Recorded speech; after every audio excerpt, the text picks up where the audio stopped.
PowerPoint para a gente acompanhar.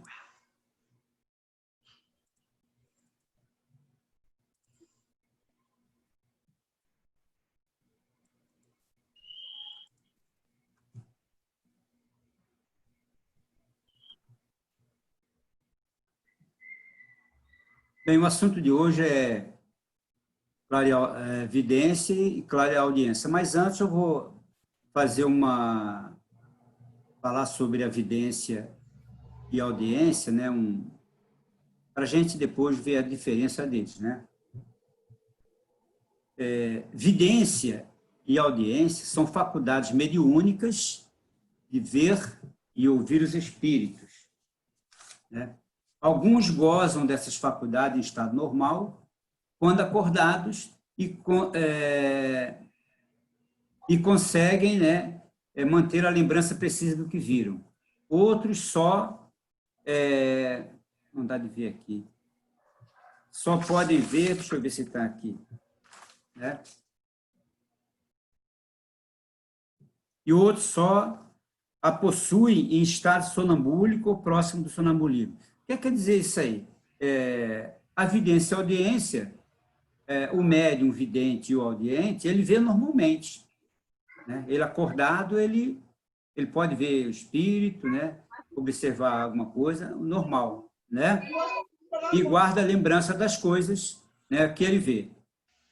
A visão e a audição dos espíritos e das cenas, né, ou das cenas da vida espiritual durante o sono é uma variedade dessas faculdades, mas não constitui o que se chama médios, vidente e audiente. Ele está dizendo o seguinte, que a visão e a audição de espíritos ou das coisas que a gente vê do mundo espiritual durante o nosso sono, o nosso sonho, né, não é mediunidade, né?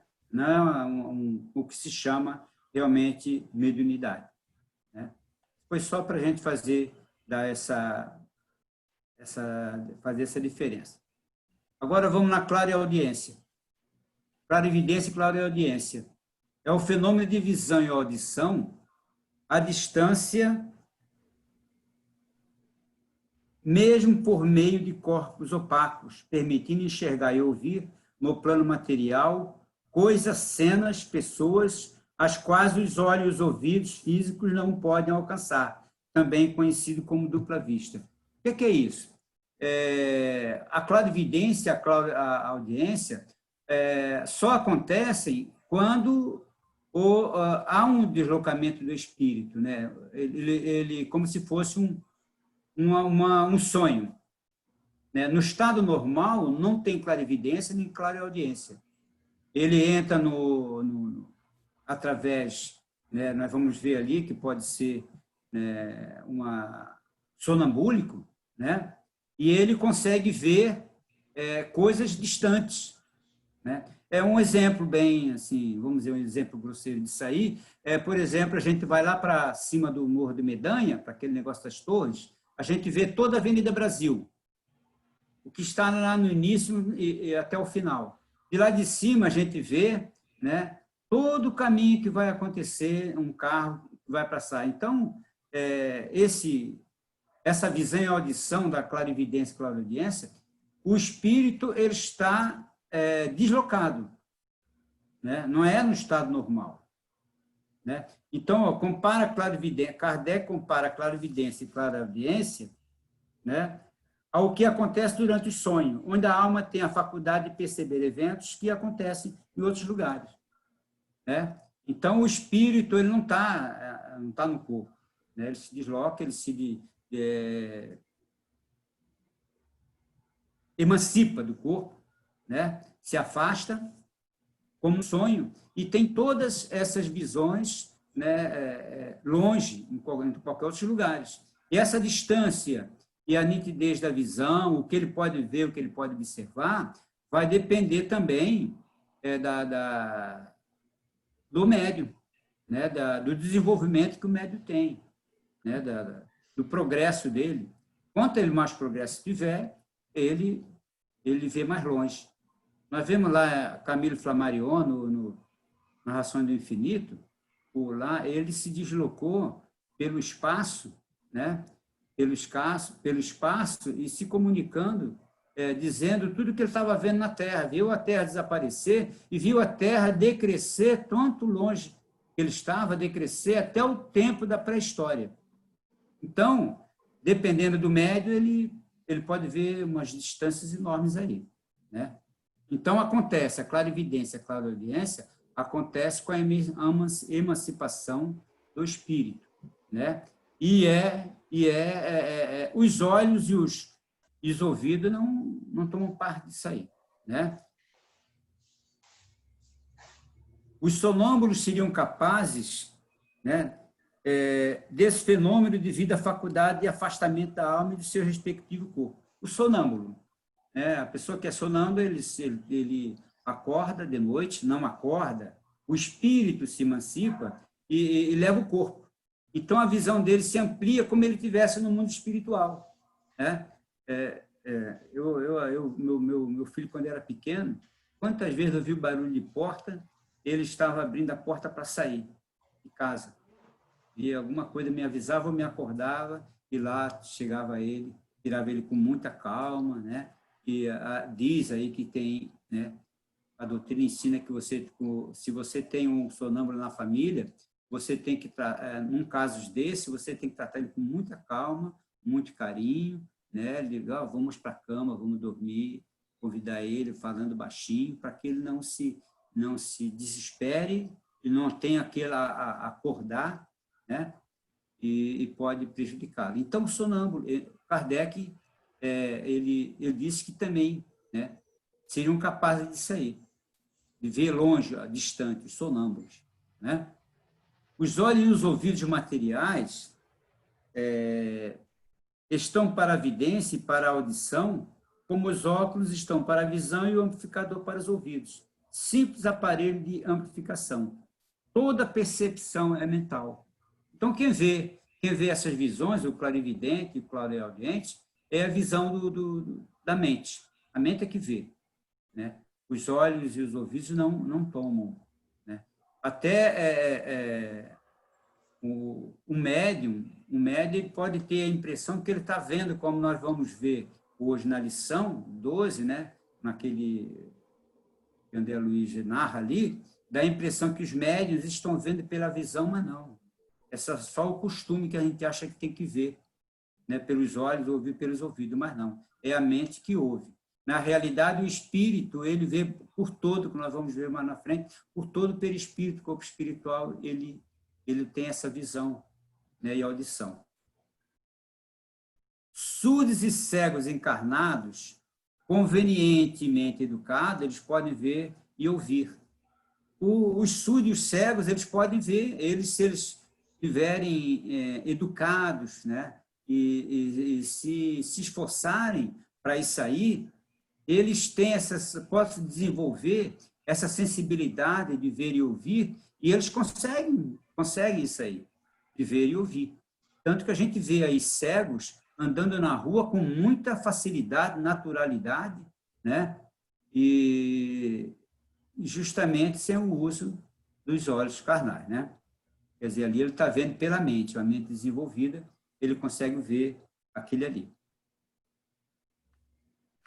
O fenômeno de dupla vista, ou clarividência sonambúlica, é conhecido como a vista da alma, porque é possível ver-se coisas que ocorrem no presente e no futuro e ter a visão retrospectiva do passado, em alguns casos excepcionais, um pressentimento do futuro.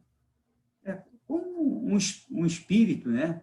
Um espírito, vamos dizer, desencarnado, porque encarnado é alma, né? Um espírito, ele pode, dependendo do progresso dele, ele pode ver, como a gente está estudando lá no Projeto Vida, lá os mentores, eles sabem que o reencarnante, o suicídio reencarnante, ele vai fracassar ou não. Né? Então, eles têm uma visão do futuro, né? O que ele vai fazer ou não, se ele vai conseguir a prova que ele escolheu ou não, né? Então, alguns casos de clarividência e clareaudiência, dependendo do grau de progresso dele, desenvolvimento, eles também podem ter. Pode acontecer aí uma visão retrospectiva do futuro, do passado, né? E só em casos excepcionais, né? No caso do pressentimento do futuro.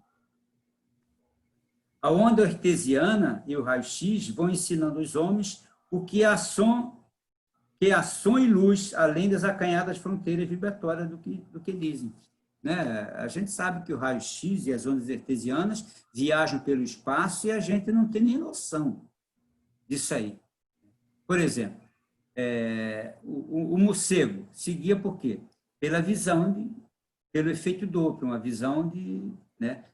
Ondas artesianas. Ele emite um sinal, uma onda, a onda bate no objeto e volta para ele, e ele se desvia daquele objeto, aquilo ali em milionésimo de segundo pela velocidade que ele anda.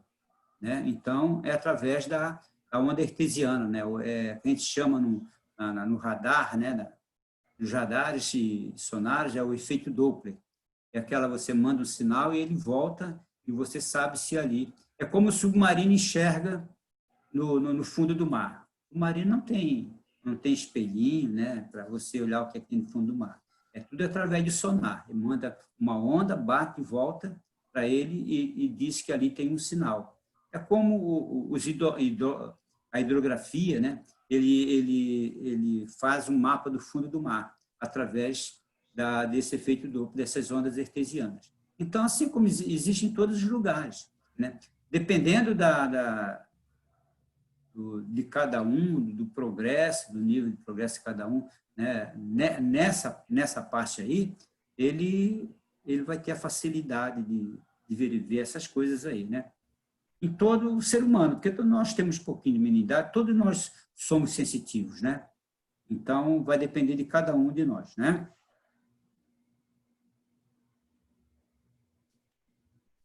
A clarividência e a clareaudiência pode ser sonambúlica ou magnética. Sonambúlica, como você se concentra, né, igual o médium lá na mesa da reunião, né, ele se concentra ali e entra, né, como se fosse um sono e passa a atuar. É como acontece, como está acontecendo e vai acontecer no capítulo 12 lá do que a gente está estudando hoje, né? Aqueles médiuns é sonambúlico, né? E o magnético é quando há uma hipnose, né? O magnetizador magnetiza o médium para ele chegar a isso aí. Né? E o espiritismo não utiliza muito isso aí, né? O espiritismo é mais magnetismo, sonambúlico mesmo, né? A concentração, tudo. Mas a gente sabe que no passado do espiritismo, né, no início, né, usava muito, havia os magnetizadores, né? Inclusive hoje estão no mundo espiritual, muitos deles nas trevas, né, magnetizando, escravizando, como a gente se encontra com eles nas reuniões mediúnicas. Os espíritos, respondem a Kardec, que afastado do corpo físico, veem e ouvem por alguma parte do corpo espiritual. Né? Então, o espírito, quando ele se afasta do corpo, ele vê por toda, como ele diz aqui, né? Eles ouvem por alguma parte do corpo espiritual. O médium, quando está lá na mesa, possivelmente ele está achando que está vendo com os olhos, né? Ou com o ouvido, mas é todo o corpo, toda a mente que está enxergando aquilo ali. E hoje os espíritos afirmam a Kardec de que eles veem e ouvem por alguma parte do corpo espiritual, quer dizer, pela mente espiritual, né? Agora, entrando no capítulo 12, o coordenador Raul Silva pediu para os médiuns observassem, através da audição e evidência, os ensinamentos da equipe espiritual naquela noite, porque estava uma equipe espiritual naquela casa espírita, né? Estudando a mediunidade, como nós vimos já em outros capítulos, e os capítulos que virão pela frente também, né? Nesse livro de André Luiz. Então, ele pede para que os médiuns, esses médiuns, se concentrem no mentor, né? Para que eles não se desvirtuem. Né? E, em seguida, Clementino, que é o mentor espiritual, aplicou passe nos 3 médios, porque tinha 6 médios na reunião, mas ele escolheu 3, né? Celina, Eugênia e Castro, para melhorar as suas sensibilidades e assim perceber somente o objetivo daquela noite. Por quê? Porque o médium, a mente do médium é uma, como a gente vai ver ali, eles é uma, para que eles não recebessem, se concentrassem, e não recebessem influências, outras influências que eles podiam captar, né, para o trabalho, aquele trabalho da noite, outras influências que eles poderiam captar e atrapalhar o trabalho. Então, o Clementino deu, né, um passe neles para que eles concentrassem a energia e a sensibilidade dele naquele trabalho ali, né? Então, ali André Luiz fala, uma ficha psicoscópica nos mostra que o cérebro do médium funciona como uma poderosa estação radiofônica, reunindo milhares de antenas, né? Milhares de antenas né? E condutos, resistências e ligações de tamanho microscópio, pronto a funcionar como detectores de serviços diversos. Então, o médium, a mente do médium, o cérebro dele, vamos dizer, um parque de antenas, né? Como eu trabalhei na minha vida com antenas, radares, tudo, então tinha muitas antenas para receber muitas frequências, né? Faixas de frequência. E o médium tem essas uma estação radiofônica que André Luiz explica. E ele não pode receber tudo naquela hora ali, ele não pode assimilar aquilo. Ele tem que se concentrar no trabalho. É igual um rádio. O rádio, que você coloca lá em 1200, rádio Tupi, AM, você só vai receber aquela frequência ali.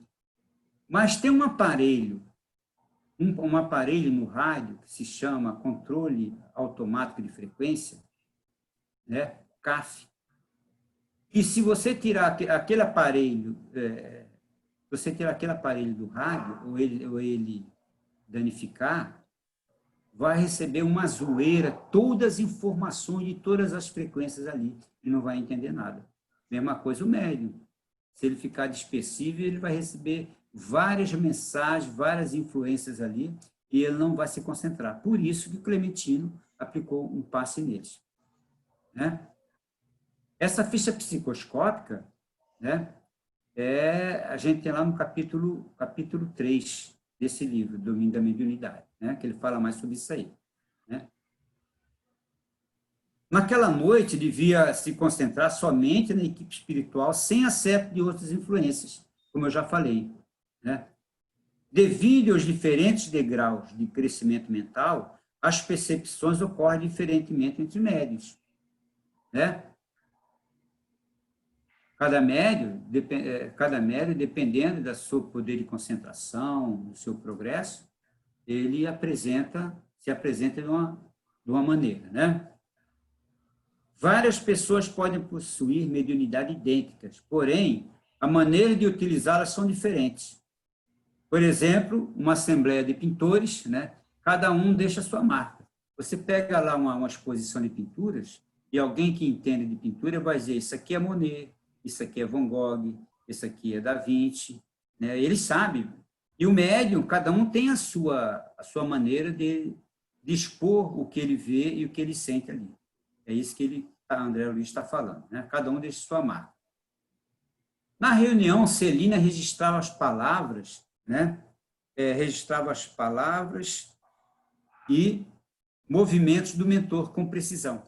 Ela, como era uma médium, que nós já vimos nos capítulos anteriores, é uma médium bem assim, já com bastante progresso, ela via o movimento do Clementino e eu via aquilo com maior tranquilidade, né? Com precisão, né? E Eugênia via e ouvia com alguma dificuldade. E Castro via e ouvia, mas estava alheio aos movimentos do Clementino. nós vamos ver, né, que Eugênia não está tão desenvolvido essa parte mediúnica dela. Castro está bem mais desenvolvido, como nós vamos ver também, porém, Castro, ele não está ligado na reunião. Ele está ali, mas a cabeça dele está em outro lugar. A gente já viu numa palestra, a gente está lá olhando para o expositor, né, prestando atenção, mas o nosso pensamento está longe, a gente está completamente desligado.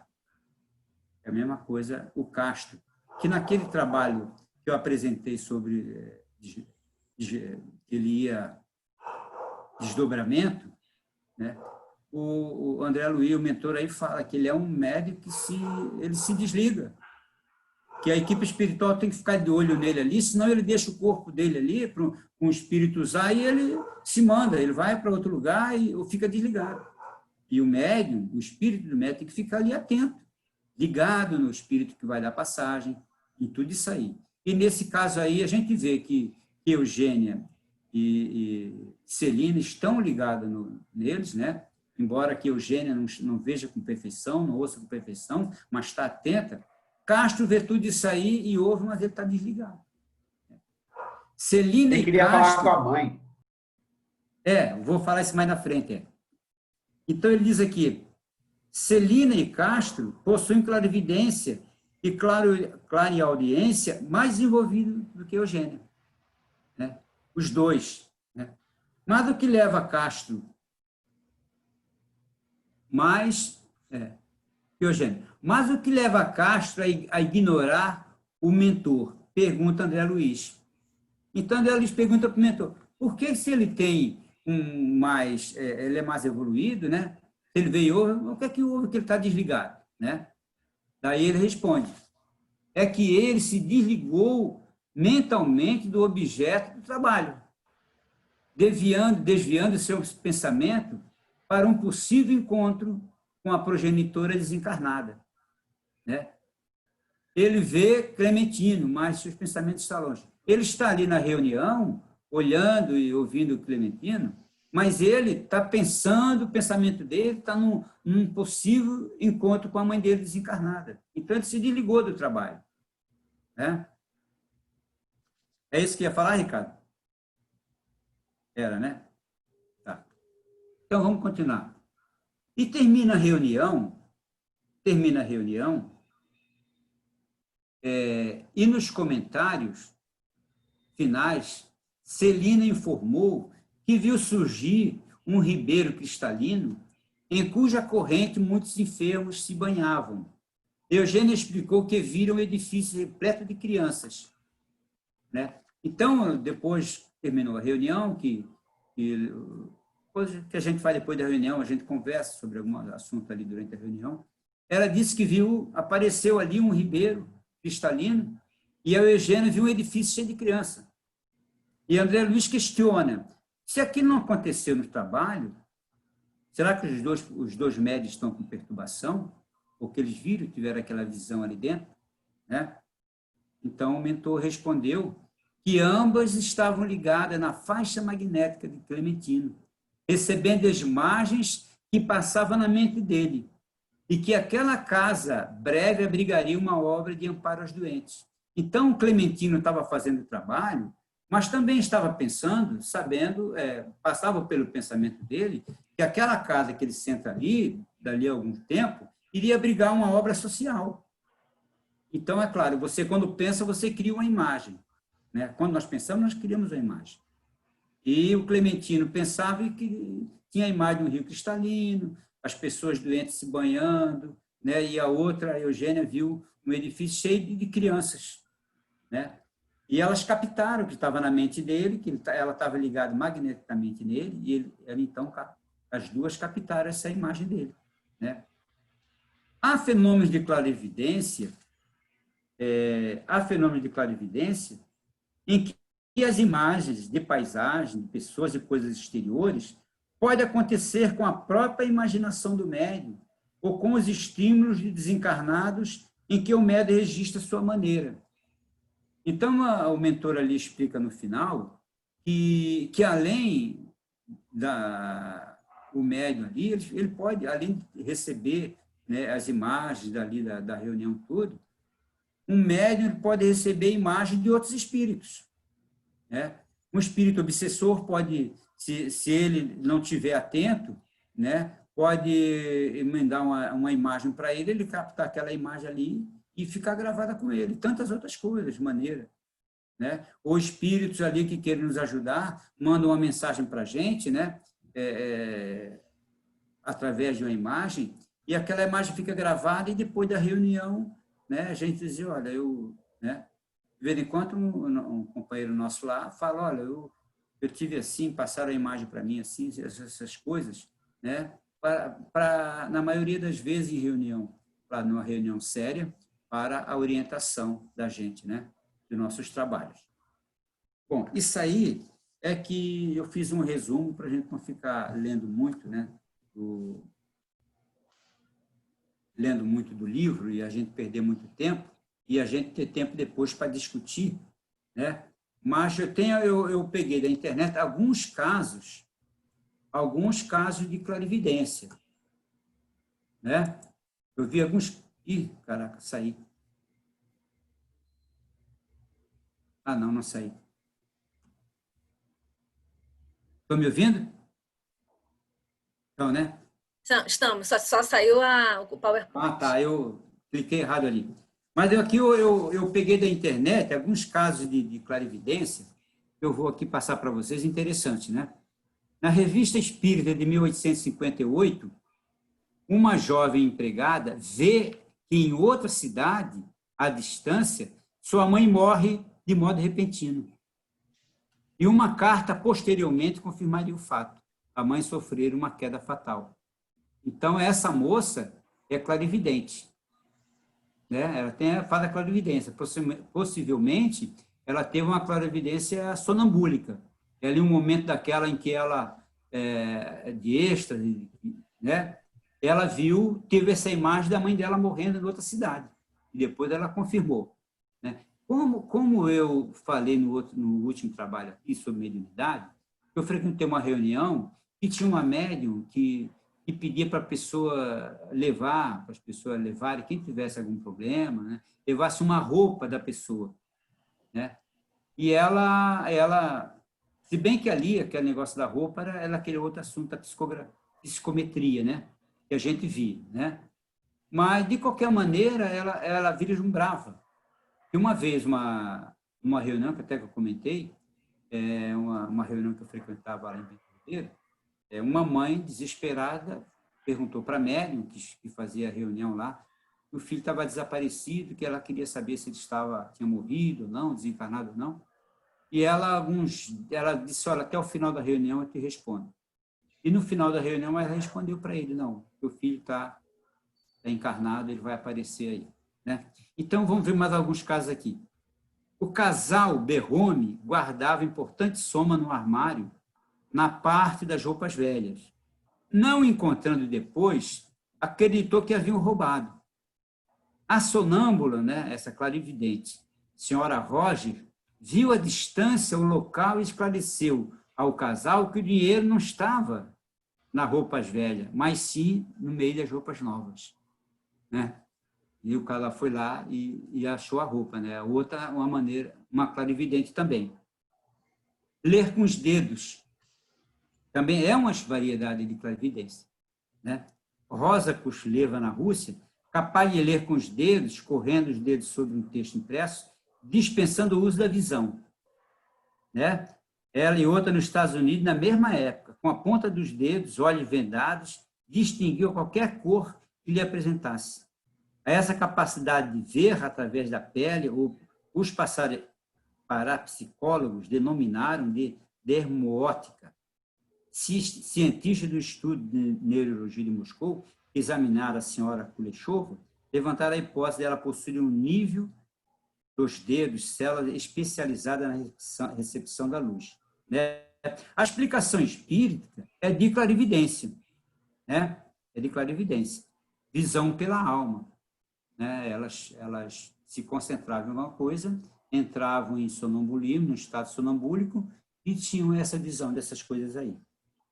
E outra aqui, uma jovem de 24 anos, em Kansas, nos Estados Unidos, isso aí foi publicado no Reformador de maio de 67, um caso famoso, clarividente holandês, Gerard. Uma jovem de 24 anos desapareceu e nem polícia conseguiu descobrir seu paradeiro. O pai da jovem telefonou para esse médium, né, holandês, né, que estava a 8.000 quilômetros de distância, pedindo ajuda. Ele viu a moça pedindo carona em vários carros, informou ao pai que a jovem estava viva e logo teria notícia delas. De fato, 6 dias depois, a jovem retornou ao lar. Né? E uma história de Santa Clara, é a última para a gente terminar. Santa Clara é uma das médiuns mais famosas da Igreja Católica. Ela, num dia de Natal, ela sempre ia assistir a missa de Natal no Vaticano. Mas naquele véspera de Natal, na véspera de Natal, ela estava muito doente e não conseguia ir. Então as suas irmãs foram e ela ficou rezando para Deus. Meu Deus, né? Eu gostaria tanto de... E se concentrou na sua prece ali. E ela entrou nesse estado sonambúlico e, de repente, ela viu, como numa televisão, todo o cenário da missa na casa dela, no quarto dela, da cama. Quer dizer, é uma clarividência, né? Entrou em estado sonambúlico, que a gente sabe que a clarividência tem que ser sonambúlica, porque você, no estado normal, você não consegue ver nada à distância, né? O médium vidente, ele vê o que está ali perto dele, né? A distância, só um médium clarividente, né, entrando num estado sonambúlico, né, o espírito se liberta do corpo e ele consegue ver a essas distâncias aí, né, como um sonâmbulo, né, como no sonho, a gente vê, né. Então, clarividência é isso aí.